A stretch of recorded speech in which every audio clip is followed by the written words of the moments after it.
Um, so I wanted to talk about the enzyme replacement therapy for GM1. And as you saw today, it's one technology. There are many technologies, and Cure GM1 is supportive of all of them. What I think is the case is that we have a complex, devastating disease, and we have patients or children, adults that are impacted in all different ways at different times. And I think you need an arsenal. I think small molecules have their place, gene therapy, enzyme replacement, they all have their place. What we have seen so far is we had clinical trials with a small molecule, and we had 3 gene therapy trials, AAV, thus far. And it doesn't mean this won't change. It's research, but the gene therapy appears to require very early intervention before symptoms are too progressed. The small molecules, it appears the majority of them at this time require residual enzyme activity, which means that they won't work for infantile GM1. And enzyme replacement therapy is an old technology, and not so much for delivery to the brain, even though Brineura has been for CLN2 Batten disease, is approved and been around. But in general, the enzyme replacement is a proven approach in other lysosomal storage diseases. And those drugs or treatments have been marketed and for a long time, marketed and sold for a long time. And so when we think about why enzyme replacement therapy for GM1, we want more tools in the arsenal, and it would be great to help seed a trial to move things forward, so we have another tool in our toolbox. The other thing is, as we've seen, is that there are GM1 patients who might not be eligible for AAV gene therapy at this time, and they might have antibodies, they might already have been in a clinical trial and received a low dose. And so again, you need, until they figure out redosing, we need another tool for those who can't get gene therapy. So yes, I totally believe in this arsenal concept, and at different times in the course of the disease, different approaches may be needed. So although we're an ultra-rare disease, we are fortunate that there have been clinical trials in different drug modalities. And so we need to continue to push that forward. GM1 is a truly severe disease, and it would be amazing if there was a world in which someday there was combination therapy. So we talked about intracerebral ventricular injection and administration and delivery as it's done for other diseases. And why can't we have it for GM1? So the honest answer, I believe, is that it's primarily due to money.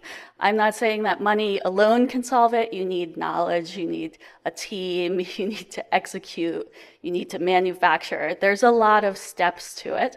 And but everything has to start somewhere. And if you have nothing, you have nothing. So you have to seed something and work towards it. Then you can attract interest, hopefully from biotech, or get grants, or get larger venture philanthropy. But we need to have the process started. And that is what Cure GM1 has been doing. We are super fortunate that we have, collectively, we have a very, very seasoned team who actually each have decades of experience in enzyme replacement therapy and lysosomal diseases. And so they have been helping us with writing the plans, with making proposals to manufacturers and contract research organizations, and they're fantastic.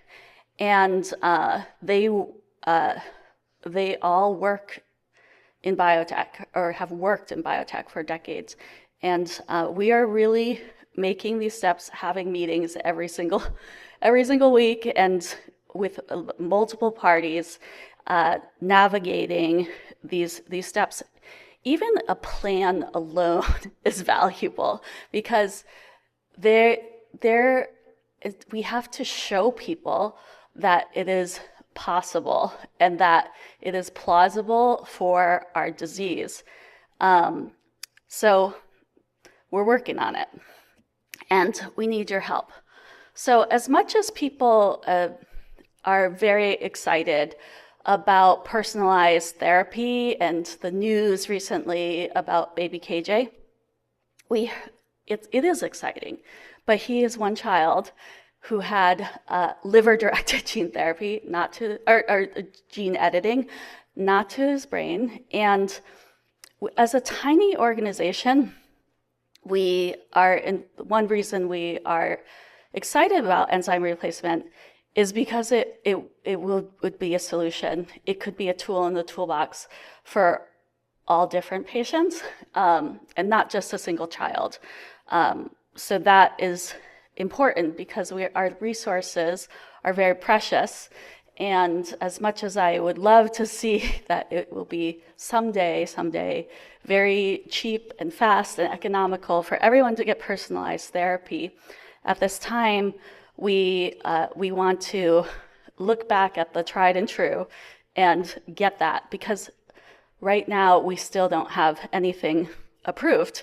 And so even if it is, some people have talked about, isn't that invasive having a port in your brain and the surgery? Yes, but maybe there's a world in which it is not permanent.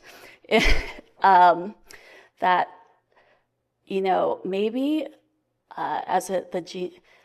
there's a world where someone starts with ERT, a baby, and then gets gene therapy after. Once they're stabilized, you could imagine something like that. So again, it's a tool in the toolbox. So how do we move forward? We actually have been moving forward for a while, slowly, one step at a time, and we wish it was faster. The rate limiting thing is really about money. So you can also do things without money, but you have to. Usually, it helps. And some of advocacy is a very powerful tool in terms of bringing people to support you, and so we never overlook that. But it's usually a combination of things that you're working to bring together. Please join us on this. We have in September a campaign is built off our Move for GM1 campaign called Do It for GM1. We expanded it because you don't have to run or walk or bike. If you want to do something else, if you want to have an art auction or whatever floats your boat, whatever is your passion, it would be great if you joined us in September. And we are currently working on releasing video campaigns that will be Do It for GM1 ERT. So we planned for people just to have roundtable discussions at the end of this day, but really what we meant is that you have all these amazing experts here. We wanted to have kind of unstructured discussion day for discussions for people to wind down. But this is such a unique opportunity to take advantage of, connecting with the people who are here, who are experts in different domains, and also just to talk with other families, to form community. We have, we'll put them out. We have some poster board and markers, and we had this, if you feel like it, you could make a little sign of hope, you could draw on it, and we have a professional photographer who will photograph you with your sign. She's also willing, if you need a new headshot or something, a professional headshot or something like that, she's totally happy to do that as well. If you give, we know who you are, so we can send you the photos. But or you can have a photo with your family or whatever. So she's out there, Christine Retzer. She's a wonderful photographer. And that is the end of the virtual program. We want to thank everyone, for the speakers, the moderators, the volunteers, the board of directors, Ashley, Tyara, and all the vendors who have supported this event.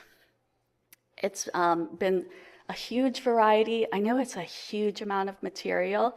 There's, as David mentioned, it's amazing how much a single ultra rare disease or this domain involves in terms of rare disease, patient advocacy, and the journey and the fight that we walk every single day in caring for our children.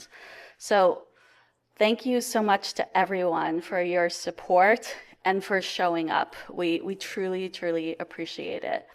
If you have any questions, you can about this event, or if you ever want to email us, please feel free. And we do have a post-conference survey.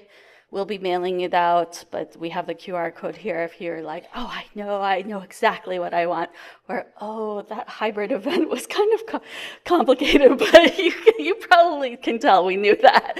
But if you also, this is the core of our work, is bringing the community together and disseminating knowledge, learning from each other, and working towards a brighter tomorrow. Not all of it is easy, and it might take a while to be realistic, but it is better, it is absolutely better than not doing anything at all.